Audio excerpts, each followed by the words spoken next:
Shortcut मार्गाने आमचे दोन परिक्रमावासी गहिनाथ महाराज आणि विशाल महाराज या ठिकाणी जंगलातून प्रवास करत आहे। अतिशय आनंदाने त्याने हा मार्ग निवडलेला आहे।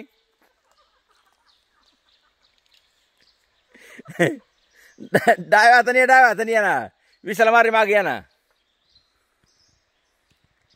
मार्ग शोधत आहे, शोधामध्ये सापडेल उक्तीप्रमाणे आणि आपल्या बुद्धीची पराकाष्ठा करून त्यांनी हा मार्ग निवडलेला आहे। विशालजी महाराज आणि महाराज स्वतः चालत आलेले आहे। विशाल महाराज सुद्धा आपलं 84 किलो बोजा घेऊन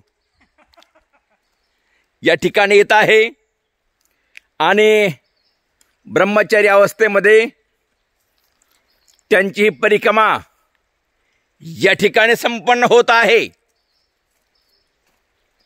प्रयत्न करत आहे ते उतरण्याचा।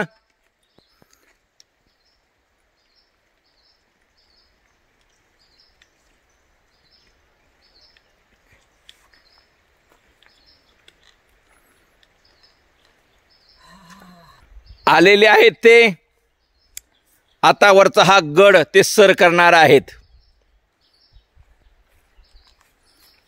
अतिशय सुंदर आमचा प्रवास चालू आहे।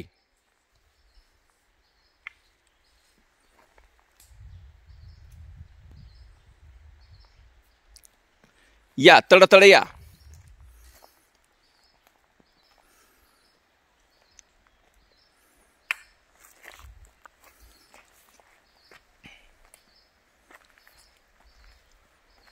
ज्यांना नर्मदा परिक्रमा करायची त्यांना अशा खडतर मार्गातून जावंच लागतं।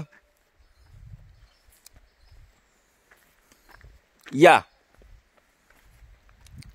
आणि असं हे सुंदर जंगल जंगल जंगल बघा, समोर झाडी झाडी सोन्याचं झाड पुढं लागलेलं आहे।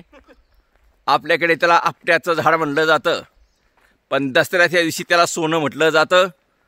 अशी सोन्याची अनेक झाडं तुम्हाला या जंगलामध्ये पाहायला भेटणार आहे। समोर बघा नजारा, जिकडे पाहावे तिकडे झाडी झाडी, डोंगर डोंगर। धन्यवाद।